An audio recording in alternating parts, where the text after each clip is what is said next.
Hello viewers, তো আজকে তোমাদের সাথে শেয়ার করব আমি হেয়ার ওয়াশের আগে কি হেয়ার টনিক লাগাই। হোমমেড, আমি কোনো রকম কেমিক্যাল হেয়ারে ইউজ করি না। তো ফার্স্টেই আমি নিয়েছি কারি পাতা, দেন নিয়েছি জবা ফুল, জবা ফুলের পাতা, অ্যালোভেরা, কালো জিরে, মেথি, এগুলো একসাথে নিয়ে ভালোভাবে বয়েল করে নিচ্ছি। দেন এবারে আমি দিতে ভুলে গেছিলাম পেঁয়াজ, তো পেঁয়াজটাকে ছোটো ছোটো করে চপ করে দিয়ে দিলাম বয়েল করার জন্য। তারপরে ভালোভাবে 10 থেকে 15 মিনিট বয়েল করার পর আমি একটা ছাঁকনিতে ছেঁকে নিচ্ছি।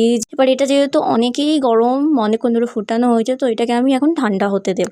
সো ঠান্ডা হওয়ার পর তোমরা এটাকে একটা কটনের সাহায্যে লাগিয়ে নিতে পারো। আমি এটা মগে ঢেলে নিয়েছি, আমি লাগিয়ে নিচ্ছি এখন কটনের সাহায্যে স্ক্যাল্পে ভালোভাবে। তোমরা দেখেই বুঝতে পারছো যে আমি কেমনভাবে লাগাচ্ছি। আর এটা ফার্স্ট ওয়াশেই আমাকে খুব ভালো রেজাল্ট দিয়েছিল, দ্যাটস ওয়াই আমি এটা এখন কন্টিনিউ করছি। হেয়ার টনিকটা বানিয়েছি যে জিনিসগুলো দিয়ে, সেটা দিয়ে আমি একটা অয়েলও বানিয়েছি। তো সেটা আমি তোমাদের সাথে খুব তাড়াতাড়ি শেয়ার করবো, যেহেতু আমার অয়েলটা বানানো হয়ে গেছে। আমি নেক্সট টাইম বানালে তোমাদের সাথে শেয়ার করবো। সো গাইস, আজকের ভিডিওটা এতটা। Thank you for watching. Like, share, comment করে দিও, অ্যান্ড বাই।